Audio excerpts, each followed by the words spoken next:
नमस्कार मित्रों, मैं हूं हेमेंद्र कुमार शर्मा। आदि शक्ति ज्योतिष से मेरे चैनल पे आपका स्वागत है। आज का हमारा विषय है कुंडली में धन प्राप्ति का योग किसके द्वारा और कैसे। जी हाँ, आपकी कुंडली में जीवन साथी के द्वारा, संतान के द्वारा, भ्राता के द्वारा तथा आकस्मिक धन प्राप्ति के योग कौन कौन से बनते हैं या बनेंगे, आज हम इस वीडियो में देखेंगे। यदि आप लग्न के अनुसार धन प्राप्ति के योग जानना चाहते हैं तो ऊपर आई बटन पे क्लिक करके देख सकते हैं। अभी तक आपने मेरे चैनल को सब्सक्राइब नहीं किया है तो सब्सक्राइब जरूर करें। यदि आप आपकी कुंडली के विषय में जानना चाहते हैं तो कमेंट बॉक्स में अपनी बर्थ डिटेल सेंड कर सकते हैं। तो आइए शुरू करते हैं हम आज का हमारा विषय, कुंडली में धन प्राप्ति का योग कैसे और किसके द्वारा। दोस्तों, कुंडली में धन प्राप्ति का योग यदि हम जीवन साथी के द्वारा देखें तो ज्योतिष शास्त्र में सप्तम भाव को जीवन साथी का भाव माना जाता है तथा शुक्र ग्रह को सप्तम भाव का कारक ग्रह माना जाता है। यदि शुक्र का संबंध नवम भाव अर्थात भाग्य भाव के स्वामी के साथ या धन भाव अर्थात द्वितीय भाव के स्वामी के साथ हो तो ऐसे जातक की कुंडली में जीवन साथी से धन योग की प्राप्ति होती है, अर्थात जीवन साथी से धन की प्राप्ति होती है। यदि किसी जातक की कुंडली में चतुर्थ भाव का स्वामी सप्तम भाव में स्थित हो तथा शुक्र चतुर्थ भाव में स्थित हो तथा दोनों में मैत्री संबंध हो या दोनों की युति हो तो भी ऐसे जातक की कुंडली में जीवन साथी से धन प्राप्ति का योग बनता है।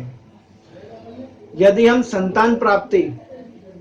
संतान से धन प्राप्ति के योग को देखें तो यदि किसी जातक की कुंडली में लग्न भाव का स्वामी, पंचम भाव का स्वामी और नवम भाव का स्वामी शुभ स्थान में हो या शुभ ग्रह से युत हो या तीनों की युति हो तो ऐसे जातक की कुंडली में संतान से धन प्राप्ति के योग बनते हैं। भ्राता अर्थात भाई से धन प्राप्ति का योग यदि हम ज्योतिष शास्त्र अनुसार देखें तो भाई बहन को हम कुंडली में तृतीय भाव और एकादश भाव से देखते हैं तथा इसके कारक ग्रह को हम मंगल से देखते हैं। यदि लग्न का संबंध या नवम भाव का संबंध या चतुर्थ भाव का संबंध तृतीय भाव के स्वामी या एकादश भाव के स्वामी तथा मंगल के साथ हो तो ऐसे जातक को भाई बहनों के द्वारा धन की प्राप्ति होती है। यदि तृतीय भाव का स्वामी गुरु के साथ युत हो या गुरु के साथ दृष्टि संबंध बना रहा हो तब भी ऐसे जातक को भाई बहनों के द्वारा धन की प्राप्ति होती है। यदि द्वितीय भाव के स्वामी का संबंध तृतीय भाव के स्वामी के साथ हो तथा दोनों द्वितीय भाव में स्थित हो तथा वहां लग्न भाव का स्वामी भी स्थित हो तो भी ऐसे जातक को भाई बहनों के द्वारा धन की प्राप्ति होती है। यदि हम माता से धन की प्राप्ति देखें तो इसे हम चतुर्थ भाव और चंद्रमा के द्वारा देखते हैं। यदि द्वितीय स्थान का संबंध चतुर्थ भाव तथा चंद्रमा से हो तो ऐसे जातक की कुंडली में माता से धन प्राप्ति के योग बनते हैं।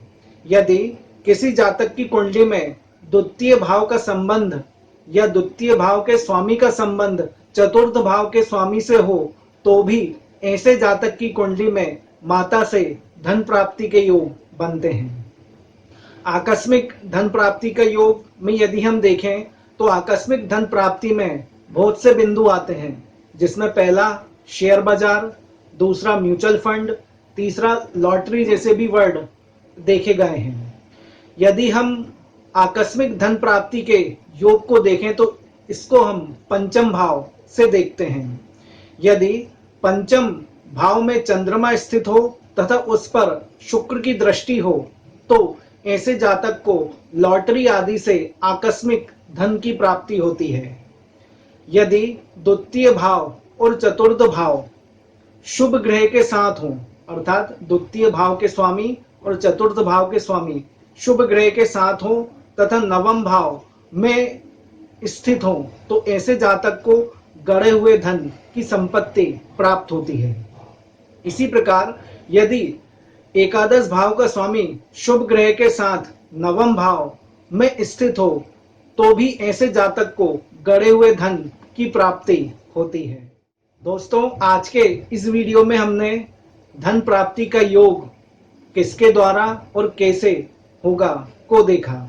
यदि आप आपकी कुंडली के विषय में जानना चाहते हैं तो कमेंट बॉक्स में अपनी बर्थ डिटेल सेंड कर सकते हैं। यदि आप रत्न और रुद्राक्ष परचेज करना चाहते हैं तो मेरी वेबसाइट adishaktijotish.in पर जाकर परचेज कर सकते हैं। मेरा ये वीडियो अच्छा लगा हो तो इसे लाइक तथा शेयर और मेरे चैनल को सब्सक्राइब जरूर कीजिएगा।